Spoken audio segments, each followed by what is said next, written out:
And if you're executing properly, you're talking to customers, you're jumping on Zoom calls, you're trying to speak with people and they're telling you why or why not they'd buy this. And you're going to use all that data to find a new idea. The advice that I give them if they haven't figured out product market fit is going to be difficult advice, because the best way to start a business is to live in an industry for long enough and see a pain point in the industry and understand the product market fit already exists.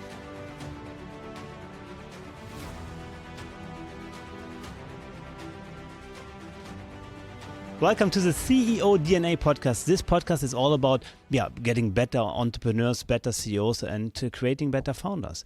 And today I have one guy who can really help us here to get people better, because he has so much experience. He built a huge podcast. He has over 22 million downloads, 1.5 million followers on Instagram, and a lot more. And how he got that and what we can learn from his journey, he will tell us. Welcome, Scott. Thank you so much for having me. I'm excited. I like podcasting with podcasters because we get each other, right? 100%. And there's no shortage of things we can talk about. That's the issue. We can talk nonstop. Absolutely. So, this podcast is all about creating better CEOs and entrepreneurs and founders. So what is a good CEO for you? What's a good DNA of a CEO? A good CEO, there's a lot of different, obviously, things that comprise of a good CEO, but I think the most important CEO trait is ownership. I think that's by far, and you can talk about CEO pre-revenue or CEO at 5 to 10 million or CEO post-IPO, but at the end of the day, the sort of the universal through line is ownership. And I think that when somebody I think they probably wouldn't get into a CEO position without understanding that particular trait. So ownership, and then more tactically, if I'm going to hire an operator or a CEO, has that person owned a P&L before? Has that person been responsible for hiring and firing decisions? Ownership across the organization. I think that when that person embodies every decision that's made is sort of a result of their competency or their strategy, I think that ultimately that makes a good CEO, because the inverse is somebody that shirks responsibility and places blame. And I think that that's probably the most toxic version of a CEO. And I think that more and more, you are not going to have those CEOs thriving in businesses. I think that CEOs that do take ownership and lead by example, those are the ones that will attract the right people, which is a whole other conversation, because now there's so many options as to where you want to work. And having a CEO that does take ownership, I think, inspires great people to work for them, A players to work for them, which ultimately lead to the success of the organization. Yeah, absolutely. That's so true. What kind of a CEO are you when you would, and what is your leadership style? I would like to think that I embody that. I think that most of my CEO, operational, founder experience has been an earlier stage. So when I talk about extreme ownership in earlier stage, at least how I have done it is I do all the things to some degree of efficiency and competency before I hire somebody to do it. So let's take a podcast as an example. So I'm the CEO of my podcast. I'm the founder of my podcast. So before I hire anybody to do a task, it could be audio, video editing, copywriting, it could be anything really, I do it myself. So when I started my show, what that meant was I was doing all the audio, all the video, I was coding my own website, I was doing graphic design, I was writing show notes, I was writing great copy, I was doing outreach, I was setting up the tools that would do outreach that would get guests to come onto the show. So I did the gamut of sales and marketing and operational activities, and then I codified it, built SOPs around it, and then I hired people out. But the point was, I didn't just hire out for things that I didn't know to some degree how to do myself. I started to learn a little bit. I'm very much like a self-taught individual. Right. And I think what that does is, even though you're never going to be the best at everything, and you shouldn't be, you should find other people who are much better at it than you are.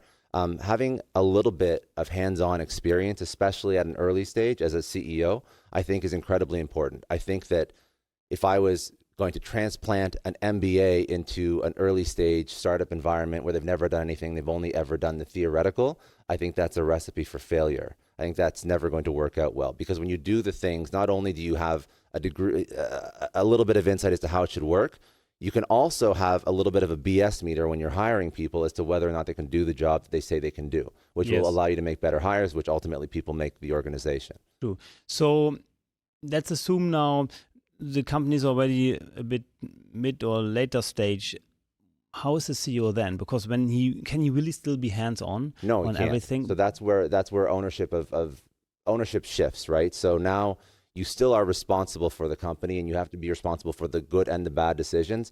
But the decisions now shift from figuring out the basic mechanics to hiring the best people to do the job.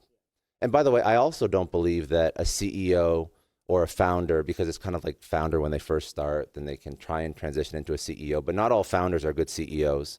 Good point. And not all founders / CEOs, whatever you want to call yourself on LinkedIn when you're making no money, not all founders are good for taking a company from zero. A founder has to be good, to take a company from 0 to 5 million, for example, or even 0 to 10 million. But around the 10 million, 50 employee mark is when maybe the traditional founder needs like a COO or some sort of operating partner. And even that infrastructure is going to be different at the 50 million and the 100 million and the pre-IPO and the post-IPO. And I think understanding the different personality, and listen, I'm not going to pretend to be an expert at hiring a $50 million or $100 million or IPO publicly traded company CEO, because I haven't done it. But I do see that there are people that are better at that than they're better at guiding a company at that stage than earlier stage. And I think that understanding your strengths and your weaknesses as a CEO or a founder and knowing when to remove yourself from the company and put someone different in is ultimately going to get you to the next level. And maybe that could be the sort of like the linchpin in the potential growth for the company or the potential death of a company. If a founder wants to stay on too long versus pass on the reins to someone else. Yeah, absolutely. I couldn't agree more. I think it's very important. But now let's talk also a bit about your story and what we can learn from it. So basically, you're from Canada. Mm-hmm.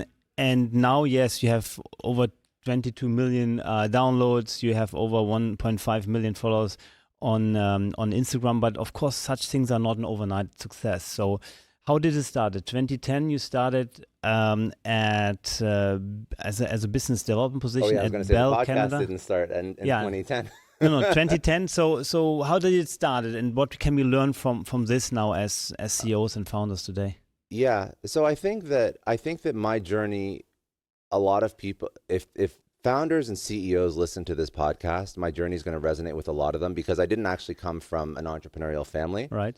But I understood very quickly that, in my opinion, a traditional 9 to 5, which a lot of people feel is safe, is actually not a safe career path at all. I feel you can be replaced immediately. And I also saw how like past generations looked at job and career and safety and retirement. And if you think about how career works now, you don't have the pensions, you don't have the security that parents and definitely grandparents had. So if you want to retire at a certain age, you have to have a boatload of money in an account somewhere so that you can actually live off that money. So in my mind, I'm like, well, I don't have an opportunity to get a job that's going to give me a pension, that's going to give me the 70% of my 5 or 10 best years till the day I die if I retire at 65. So what's the best way to make a ton of money? And in my mind, it was finding ways to work in higher risk environments. So I started off with Bell Canada, which is like a massive telecom company. I moved into a smaller company that was also a telecom company. For sales, so first business development, then sales, then marketing. Yeah, well, business development and sales is kind of the same thing depending on what the company calls you, right? Yeah, but yeah, you're right. yeah. So at Bell Canada, it was sales. But how important is it to learn sales on the street from the beginning? I think very important, because it teaches you I think it teaches you a lot of different things. It teaches you how to be a problem solver. It teaches you how to build relationships. Some people it comes more naturally than others. I think it teaches you how to, sales is everything, because when you're a founder, you have to sell to your shareholders, to your investors, to your employees, to your customers. So learning sales and learning the art of telling a story around a certain product or service, I think is the most invaluable skill you're ever going to get. So anyway, started my career there, moved over to another telco that was much smaller, where I led sales and marketing. That was acquired by private equity. That's where I understood the power of ownership, because I saw that transaction take place and I'm like, okay, so this makes a lot of sense. This could be obviously super high risk to go into an environment and hope that you're going to get some sort of exit event. But ultimately, that's how you get that massive exit. You've went through this yourself. And that was sort of like a shift in my perspective, because not coming from an entrepreneurial family, I didn't know anything about exit. I didn't know anything about private equity. I didn't know anything about any of this. So that was sort of like an eye-opening experience for me. So I kept taking bets on early stage startups, and that really sort of pivoted me from working for companies to trying to get equity and ownership in smaller companies and finding a way to actually help them scale, help them grow, and eventually exit. Maybe also a good point for people who might now at the beginning of the path and thinking, what should I do? So for sure, sales or business development, as you guys call it in Canada, in America. And that would be important, but also taking sometimes the risk to work for a smaller company. So I've put a lot of thought into this, sort of like, hindsight's always 2020. I think that, yes, if you want to go work for startups, I think that it can be fun. You can learn a lot because you get sort of exposure to every single business unit. I mean, sales, marketing, HR, finance, like you get access to everything, really. But what about the bigger companies like Google or in Germany, Siemens or Deutsche Bank? Yeah, you can work for those too, but it's less risk, right? So I think that a lot of nuance to this. You have to figure out where you are in your career journey. You have to figure out, okay, do I have a family to take care of? Do I have to pay rent, pay a mortgage, whatever? Am I responsible for other people? But early stage, I can't remember. I saw a post on LinkedIn and it made a ton of sense, and I can't remember who posted it, but the perfect balance of risk and opportunity is something like a director at a Series A funded company or something along those lines. So there's funding, there's product market fit. You're moving into a management position, so which is going to be a little bit easier for somebody who's just starting their career because they have a little bit of career experience, but they're not going to get a VP or C-suite at a Series A funded company. But then they'll also get a little bit of equity. So you have the perfect amount of risk plus security sort of packaged into one job position or job title. I think that's probably the best setup for most people, because if you go on either end of that, if you go for a later stage company or if you go for earlier stage company, later stage, there's not going to be as much payout if the company wins. And earlier stage, there's a high chance that the company's going to fail. So I think that particular sweet spot is best for most people, balancing those without knowing their personal circumstances. Absolutely, good point. But then at one point, you had such a high pain point or learning that you said, I want to be self-employed. So what happened? What was the shift? Also for everyone who's listening who maybe is still employed, what happened there? Well, the pain point was understanding that the future was going to be super bleak unless I found a way to work for myself. Right. So just to sort of walk people down the sort of my path. So I was never founder. I was always like going into a company as chief revenue officer and helping them scale and then helping them go through an exit. So this happened. So the last company I did that with was a broadcast software company. I joined them. They were about 10 years old. They weren't moving as quick as they should. I joined them, helped them go up market, helped them build out a sales force. Then we were sold to Grass Valley. So that was great. But that was not me being a founder. So the founder and sort of taking extreme ownership and responsibility from ground zero, from scratch, was really the podcast, the personal brand, building that out from scratch. I tried to build out a consulting company with two other peers. It didn't work out. I tried to build a lot of stuff that didn't work, by the way. But the podcast is sort of like the first business that I've been the founder of completely that's worked out, really. Is everybody a good founder, or is it for everyone? I think it can be a learned skill. I think that there's so many different opinions on this. I want to answer your other question first about the pain point. So the pain point was worked in big company, figured out that I wouldn't have a great retirement or life if I kept working there, moved into a smaller company, understood the power of equity and ownership and exit, and then still got equity and still was working in the startup space. But I also realized that if you successfully build a company and it's not FU money exit, you have to go work again. So the pain point to start the podcast was, I don't want to have to work at building an audience for a new company in the future. I want to start building an audience now. So anything I do in the future, it's going to be less friction to start. And that's where the podcast comes in. That's where the personal brand comes in. I mean, this is what Gary Vaynerchuk does. And he started his own personal brand. Then he launches VaynerMedia, VaynerSports, Empathy Wines and all. And I'm like, that's a great model. Because I started the podcast while I was building that last broadcast SaaS company. And I was like, okay, this is going to be acquired. It's going to be an okay payout, but it's not going to be FU money for the rest of my life. So that means I got to go find another job or start something new. So what if I sort of, I start to build my own brand out now? And then in the future, when I want to launch something new, or even if I wanted to go be CRO at another early stage startup, I come with an audience, or I can launch a product against the audience. So that was it wasn't like a one pain point. It was like a gradual realization of, I just want to make life easier for myself. And this seems to be a great way to do it. So I left out a piece of it. So Gina's sitting in the corner. I think part of the reasons why I started building out my thing was because she built out, my therapist says, with her two sisters and a childhood best friend. And I saw the business that they built purely based on content and the amount of views and impressions and revenue that they got just from content. And that to me was like the mixing of, okay, what I'm building has a finite life and it's going to die eventually, mixed with the realization that I'm a marketer. I know how to create good content. Let me find a way to create good content that I care about. They do humor, fun, lifestyle content, culturally relevant content. I want to do something different. But if I can create even a fraction of what they've made, then I can use that to launch new products and whatnot. So it was like the perfect mix of like, I know business, I know startups, I want to make my life less stressful in the future. I see an example of somebody who's doing it, who is like a prolific creator. They have like 8.2 million followers. They're killing it. They've been doing it for like 11 years. So it was like a perfect storm of all my experience plus like my reality at the time pointing me in the direction of start the podcast, build out a personal brand, turn it into a business. I just want to highlight one point, what I think is very important. And I just had an interview with a self-made billionaire. Self-made, he started with $300. And I said, look, what's your single best advice? And he pointed out how important it is to work for somebody else, even though you have your own company. And I think you did it similar. I did it, but I didn't do it purposefully, but I think I'm grateful for the experience. Yeah. I actually had a different, as I told you, my first company I sold when I was quite young. And then I decided to still work for the top 500 companies worldwide.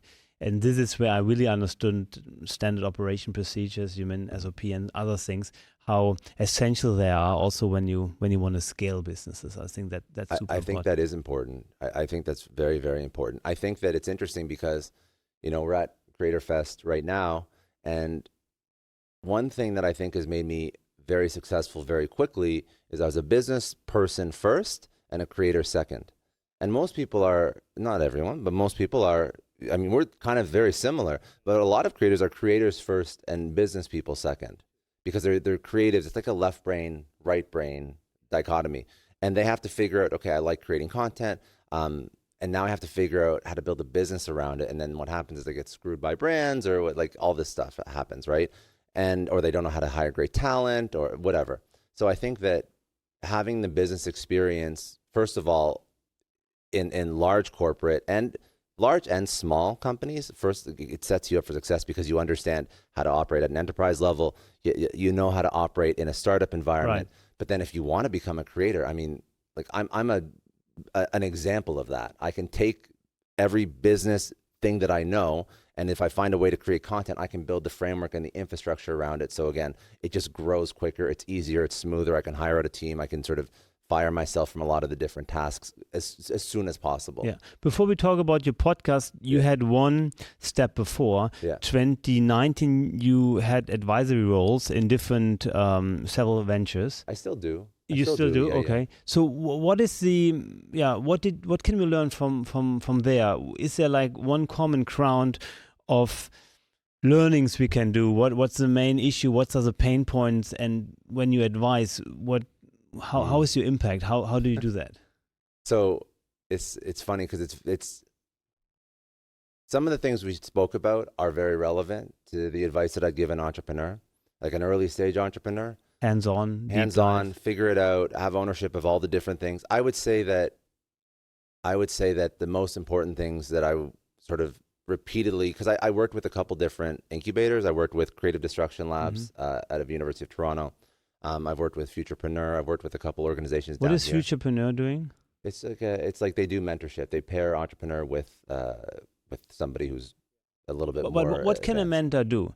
Well, that's the thing. So I think that every entrepreneur has different problems, but most entrepreneurs have product market fit problems, like making money problems, right? So I think that it's about finding your first 50 customers, finding your ideal customer profile, finding your buyer persona, and figuring out how to create a campaign that targets that person. What is your tip to do that? Let's say I have not a product market fit. How do I find this product market fit? What advice are you giving to the entrepreneurs? The real advice is the advice that I give them if they haven't figured out product market fit is going to be difficult advice, because the best way to start a business is to live in an industry for long enough and see a pain point in the industry and understand the product market fit already exists, and then build a product to solve that problem. Very true, yeah. What most entrepreneurs do is they think they have a great idea and they're trying to push it on a customer base that really doesn't care about it. There is no real need. So how important is the idea anyhow of a business? I think that reverse engineering a pain point is much more important than just coming up with an idea that you think is great. Right. I Yeah. think that's way more 100%, important. yeah. I always say idea is 1% of the entire. And then execution is everything. Yeah, exactly. But if you just have an idea, I mean, I would give you so again, if you just have an idea and you haven't worked in an industry and you're not sure if there's an actual need for this yet, the steps to see if there's product market fit, or maybe to decide if you should pivot and as an entrepreneur, let's say I have a very bad idea and a very good execution, or I have an extremely good idea and a very bad execution. Which entrepreneur would you bet on? Execution, always. Yeah, that was a fast answer. It's not even a question, because if you have a bad idea and you execute, you're going to find out that it's a bad idea very quickly, and then you're going to change your idea because of all the data and the feedback and the learnings that you've gotten from executing. Because if you execute enough, you're going to get an idea of why this idea is so bad. And if you're executing properly, you're talking to customers, you're jumping on Zoom calls, you're trying to speak with people, and they're telling you why or why not they'd buy this. And you're going to use all that data to find a new idea. So from your experience, the success factor for entrepreneurs is, what's the number one? Is it execution? What's the time to market? What about the business plan? What about funding? What about the team? I would say don't bother funding. Don't find funding yet. Don't worry about anything else outside of speaking with people who could be your ideal customer, and then getting feedback from them. And once you figure that out, and once you speak to enough people, then you're going to have a semblance of an ideal customer profile. And then ideal customer profile is which industry, which company size would buy your product. And then once you have your ideal customer profile, then you figure out the buyer persona. So literally the person within that company, is it CMO, is it director of marketing, director of finance? Figure out who that person is. And then that's how you would structure the first sort of take to market strategy to target that person. And also, you don't want to look for funding yet, because you have to validate your idea. If you look for funding too soon, investors aren't going to want to invest in you. So to validate an idea, I mean, you could do something as simple as put up a website. Dollar Shaver Club, I think they had some videos as well. Well, so there's a strategy that this one startup, and I'm blanking on the name now, and I probably should have another coffee, but basically what they did to prove out product market fit before they raised investor money, before they put $1 into ad spend, is they spun up a landing page, and they put a Google type form on that landing page, and they pushed traffic to that landing page, maybe like marginal spend, to push traffic to that landing page. And the type form was, this is what we're building, these are the features we have in theory, this is the price point that we would be selling it for. Fill this out. Would you use it? And if so, leave your email. And they basically got a list of potential customers. I think it is Buffer before they even built out the product. So it was like a no code, zero cost MVP that validated their idea. Now they have a list of people that are saying, I want this feature at this price point, and I'd use it for sure. So they can do two things with that. First of all, massively de-risks the startup process, because now they have this proven out. And if they do want to raise money, how much more can you argue a higher valuation if you literally have a list of customers saying, I'm going to use this product or service? What about the companies that are bootstrapped? What do they do different? The best bootstrap companies will be pairing a product, marketing, or sales founder with a technical co-founder. I think that that's the best way to do. I mean, you can also have just a technical co-founder that can sell, but normally a co-founder or just a technical founder, that can sell without a co-founder. But ultimately, I would do CTO that has equity in the company. I would not go to a dev shop, because I find dev shops screw people 11 out of 10 times. So CTO, product and marketing, sales, co-founder pairing. and that's how they would build up their product. The CTO is going to put a whole bunch of sweat equity into this thing. He's going to build that, or she's going to build out the first version of it. The sales and marketing person is going to find a way to sell it, take it to market. They're going to take that money. They're going to, take it back and put it back into ads, whatever. But I think that that's the best way for a SaaS product for sure to do it, because we are fully bootstrapped. Company I'm running at the moment, Kloep, and it makes me also sometimes a bit proud that we were able to do that. Did you do that strategy, or did you do something different? No, I wanted not to have investors in, but never say never. We also talking to smart money, obviously, but I think it's still. It's still an additional risk if you take an investor in. It's risk and pressure. So there's sort of two things about Bootstrap that I just mentioned. So one is CTO, which is important because the alternative is to hire somebody, a dev shop. I think that's going to kill a company. It's going to put a lot of financial pressure on you. If you get investors, I also think that I think Silicon Valley romanticized VC money and angel money, and I think it's actually toxic for most entrepreneurs because, of course, VCs do not have bad interests.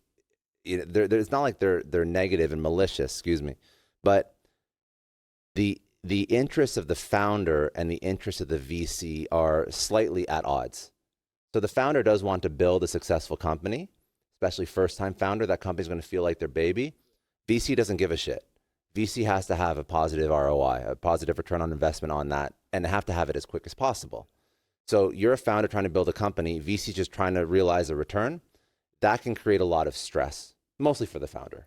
And I think that most people aren't aware of the stress and the pressure that taking on VC money will put on them. And if they don't do it right, their valuation may not be correct. They could be giving away too much equity. They could be losing control of their company. They could be giving away too much equity up front, which is going to screw them for future rounds in the future. There are for sure lots of risk. I mean, there are also other sides. Even that we are now bootstrapped, but some investors also are seeing the long-term pictures and having a bigger mission behind it, maybe. But you're right. You need to more map than it. money. If you're going to bring in an investor, I would say that they have to have relationships with customers that you could sell to. Like, if you're going to bring in an investor for a SaaS company, maybe have them it depends on what you're selling, right? But maybe have them have a relationship with like an enterprise customer that you could sell that could radically change your revenue. Or your CPG company, make an investor have a relationship with like a Costco or a Walmart. Like, be strategic, because money only takes your company so far. You're not going to build a company based on money. We're not in the days of like Uber where you're building unprofitably for 10 years, or Amazon. Like, that's, I don't think, sustainable for most companies. So I think that you should find an investor that can put a little bit of capital in, but I don't even give a shit about your capital. I care about your connection to Walmart and Costco. Yes, good point. So what I think we could learn for sure from your time, or now as an advisory, what you still do, to entrepreneurs and businesses, is for sure to have this very strong product market fit. That is very essential, and that execution is the winning factor. I agree completely. Yeah. Then 2021, you started the podcast, the social. No, not the social club you had later. When did you start? So podcast was first. So podcast was success story. When did you start it? Like 2020, 2021, just right during COVID. But it wasn't an overnight success. No, actually no. So we're 2024 now. No, I've been doing it for about 5 years. So wow. So okay, yeah. So but how did it start, and why did you do that? Why was your drive? I alluded to it earlier. So starting the podcast was at the same time I was building a business, and I got that if and when this business was acquired, cool, I'm going to have to start a new business or build out a new company or start from scratch again. The podcast was, okay, I want to build an audience and a community that knows who I am. So in the future, eventually, I don't have to build from scratch. And that was really it. I was looking at the Gary V's of the world. When I started the podcast, I don't think Alex Hormozi was really that big yet. And he's done kind of the same thing. So now his personal brand, he built acquisition.com on it. And now he uses it as a funnel to attract companies that he can invest in. But Gary Vee was kind of the OG in doing this. And it made a ton of sense. Like, I know how to create content. I enjoy doing it. Let me find a format of content, interview style. I enjoy chatting with people that are incredible business people and thought leaders. So not only is it fun and sustainable, and I can do all the things required to put it out into the world, also it's going to create an audience that eventually I can use. And I can either sell consulting, I can sell whatever mastermind. I can sell product or service. I can do whatever I want with that. Interesting. Yeah. For me, it's like really to kind of give something back to the entrepreneurship community, because as a founder, and you really know sometimes also how hard things are, also as a CEO Of now. course, yeah. And also, I think I really enjoy the conversations. Like today, for example, I really love it. It's like, like I had a great amount of people I met through this and became now friends, actually. Yeah, that's nice. I think yeah. So I think to make me not sound like an asshole, there's two answers to your question. So you asked me, why did I do it? There's a very tactical reason. Yes. But I think the altruistic reason and the reason why I didn't gate or productize the podcast earlier was because I enjoy unpacking lessons from people that have figured it out before. Because I find that when I work with entrepreneurs, or when I'm advising or mentoring, or when I'm having conversations like this, I find the best gift that you can give somebody is not letting them have to reinvent the wheel, learning from somebody who's done it before. So that I guess, I don't know. I think the conversations, how do I put this? I don't want to say like the feeling of, but it does feel good to teach people and to help people, like no doubt at all. But it's also mastery, right? So when you teach to somebody else, it's really the highest form of education, I believe, because you learn more when you teach, actually. Well, you actually learn what you don't know when you teach something. Exactly. Yeah, it's the spot. Yeah, interesting. Yeah, good points. So now, for entrepreneurs, how important is it to have a face, to be as a CEO of a company, or as a founder? How important do you think is it nowadays to have also a personal branding? What you did? I mean, I'm obviously biased. Yeah. as I'm sure you are. I think it's very important. Yes. I think that there's a shift in how people want to do business with businesses, and I think that people like to do businesses that feel like they just aren't these corporate machines. And I think that one way to do that is to put yourself out there. I mean, there's other things too. People are investing into socially conscious businesses and ethical businesses, and this is sort of, I think it all is in one bucket of people don't want to buy from companies that are just these like massive, So true. My story is a bit interesting. I actually paid a lot of money at one point to be taken off anywhere in social media. Really? Yeah, and then when I joined the company Kloep, one of the co-founders told me, Michael, you should start an Instagram profile. I said, no, I don't like it. And now I'm doing even a podcast. So I think we also need to understand that times are shifting, and at one point it's just important, exactly what you said, to know who's actually also behind it or who's running the show.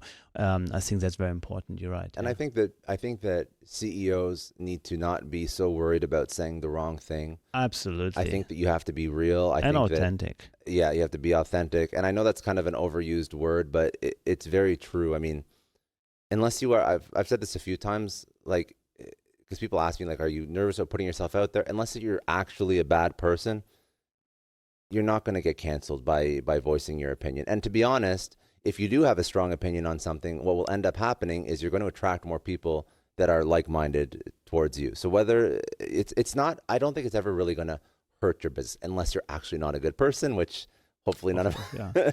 Wait. Hell yeah. Yeah. I never cussed on any podcast, and actually it's not me, but I just want to do it today the first time. I love it. You're absolutely right. Yeah. No, so good. So now you built this personal brand. What can we learn from it? How can we also implement it as a CEO of a company, or even now also maybe for me as a launching the podcast, international and going crazy? I think you have to know what your KPI is or your North Star is. So my North Star for the podcast would be very different than a CEO of a company. So if I was a CEO of a company that had a certain product or service, for example, I would want to build a podcast that would do a couple things. So I would want to sit down with a potential customer, ideal customer profile. I would ask them questions that were questions that my customer base was always asking, because I could research what my customers cared about and pain points that they wanted solved. And I would ask that potential guest those types of questions, because then I would know that not only could I use that hour to build a relationship with that guest, all the derivative content from that podcast could be used in marketing material that would be tailored towards my ideal customer profile, my customer base. So I would structure the podcasts maybe a little bit differently, maybe a little bit more structure around it. So I could use the interview time, if it's an interview style, for example, to build rapport and potentially have a customer right there. But also I would structure the questions so that all the derivative content would also be more usable for my marketing strategy. But that's because I have a product or service. When I started my show, I didn't have a product or service. So my goal was to build brand. It was almost like I want to build the largest brand possible. And then when I figure out what I want to do with this audience, then I can find a way to productize it a little bit more specifically. But a CEO who has a company, I mean, you can already right off the bat, if you want to, structure it very specifically so that it accomplishes like a real business objective. Yeah. Good point. So looking back now over your podcast time, what was the biggest learning that you can give us? Was there anything you can say, okay, if I would have known that now, I would do things differently? Yeah. To be honest, there's not much that I've changed since I've started. I would say that sort of the fundamentals that I believe in for the podcast, there's a few. Tap into other people's audiences. So that's why I bring big guests on the show, because very important point. Right away, nobody cares who you are. So you have to tap into other people's audiences. Eventually people will care. When you're starting, nobody cares. I would say tap into other people's audiences. I would say find ways to be discovered organically, which is why I think that all podcasts have to be video, in my opinion. I mean, if you're scared of the camera, my feedback is you have to get over it. Why is that? Because YouTube is the second largest search engine in the world. And if you just put out an audio podcast, you put it up on your podcast hosting platform, there's no organic reach. True. It's very hard to get discovered. So if you tap into other people's audiences, if you optimize for organic reach, and then you find ways to create pillar content and then turn that into hundreds of pieces of derivative content, meaning pillar video like we're doing right now, and I turn that into short form, TikTok, Reels, YouTube Shorts, I turn it into a newsletter, turn it into a blog, put it up on Hacker Noon, put it up on Medium, put it up on my website, turn it into tweets, turn it into like still images. So the long form gets turned into, every show probably gets turned into like 100 pieces of Gary content. Vee kind of approach to say like really go, Because that allows you to show up everywhere. And even though it's not optimized for every platform, obviously, because if I was going to be a TikTok creator, I'd do things differently, I still show up everywhere. And I'm still accomplishing main thought and main objective, which is organic reach. But because you are on so many different platforms, you know, you're on TikTok, you're on LinkedIn, Facebook. So you use all this. And how did you build up 1.5 million on Instagram? You told me earlier, Michael, that was hard work. So it's just important to understand there's no overnight success. So there's no overnight success. But it was just by posting a lot. I post a lot. So I post about 3 to 4 times per day. And some of those posts are collaborations with other big names and influencers, which help drive traffic back. But it's really just, and by the way, there's a lot of ways that you can use AI to help your content strategy, to clip a whole bunch of video. The way that you use AI, by the way, because it is important to, when somebody thinks like, okay, how can I put out 3 to 4 pieces of content on every social per day? That's like insane amounts for most people, who, especially if you don't have a team.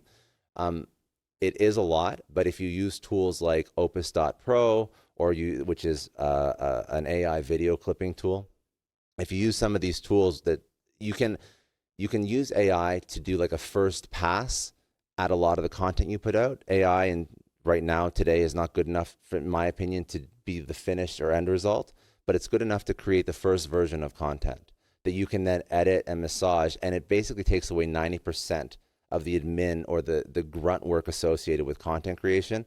So even if you don't put out 4 pieces a day, put out like 2 pieces a day, and you could achieve that with an hour and a half of work. And I think it's also important to have things regularly, consistency. I think that's super important. And I was waiting for one thing that probably wanted to say anyhow, I think it's also very important not only the amount of followers, but also the quality of founders. The Yes. followers, I mean the engagement, basically.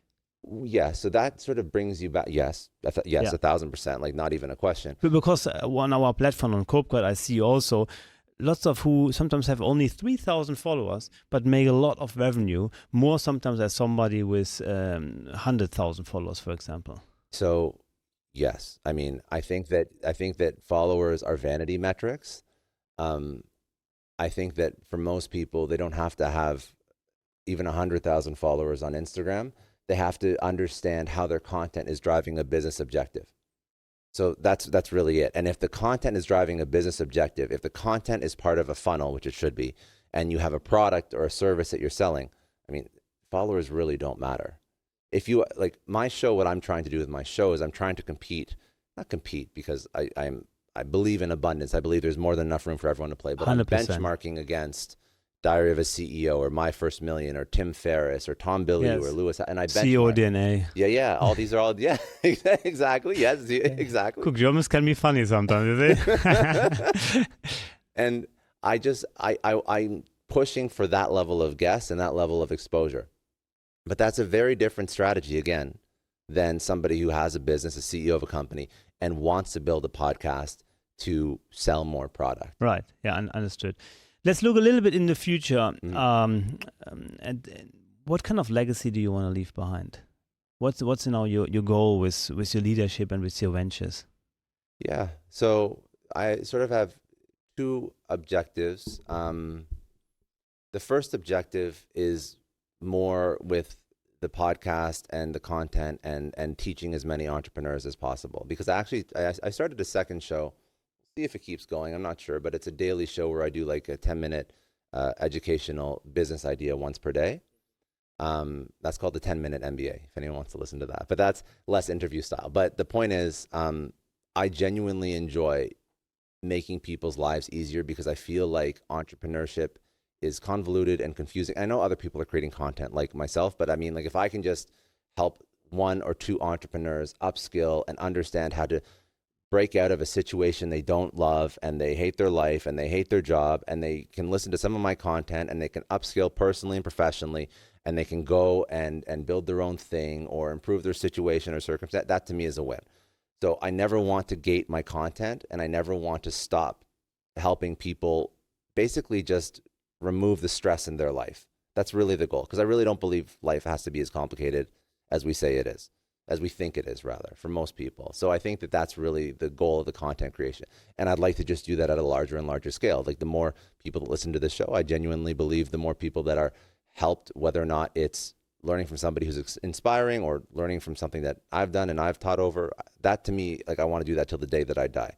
There's no like expiry on that. The other thing that I really do enjoy is I enjoy building companies. I would like to create $1 billion worth of value. That's like an arbitrary benchmark for me, but to me, it's like, if you want to have a significant impact on this world from a business perspective, not be a billionaire, which would be great, but I mean, like the point is create $1 billion worth of value. So grow companies or create a portfolio or invest in a portfolio of companies that have $1 billion worth of valuation. I haven't done it yet. That's a benchmark for me. And I think that that's when you can say that, like, listen, I've sort of figured out this game. I've figured out how it works. I can copy and repeat my success. And that's more like a keeping score thing for me. And I'm not there by any means at all. I'm not illusions. A billionaire. No, but not a billionaire. $1 billion worth of value. Understood. So that to me, like if you look at what Alex Hormozi does with acquisition.com, I would enjoy building out a private equity firm or a venture capital firm in the future that can invest in startups and put capital towards startups, or even put capital towards non-startups, but find a way to invest. And I don't have the time for it now, but that's sort of my vision for the future. Make time. Yeah. Final question. When you look back to your life and you could give one recommendation, one tip to your kid who wants to be an entrepreneur or not an entrepreneur. Or anybody? Yeah. So the one piece of advice The one piece of advice that I would give is actually, it's I'm gonna butcher this quote, but it's a Seth Godin quote. And Seth Godin actually, he has no idea that he did this, but Seth Godin is actually the one that got me a little bit into podcasting because I listened to an entrepreneurship because I listened to one of his podcasts, Akimbo, and he said this one line which I thought was an incredible line, and it's just about the story of Icarus and flying close to the sun, and how he spun it was like, don't worry about flying too close to the sun, you won't get burned, I promise. That was the general takeaway, but the point is, take more shots, take more risks, and there's a really good chance that even if the first one, second one, or 10th one, or 50th one doesn't work out, like, don't stress out. Life's going to be fine. Keep trying, keep pushing, keep testing, keep taking those risks, keep taking those shots. Don't worry, it's going to be okay. Eventually, it's going to work out. And I think that that's probably the one lesson that I'd want to leave my kid with. Just take more chances, take more risks, fly close to the sun. Don't worry, you're not going to get burnt. Like that to me, I love the way that he phrased it, because I think a lot of us, they don't take risks because we are afraid of getting burnt and we are afraid of screwing Goosebumps. up. Exactly. Scott, this podcast has been amazing. Thank you so much for being our guest. I appreciate it. Thank you so much. Thank you. Don't wait for your future. Create it. The countdown is on. What are you waiting for? With smart technology, intelligent automation, future-proof processes, and ease of use. Grow as a team. Grow with your community. Create space for your potential. With Kloep Card, you can make your digital business easier, faster, and simply better.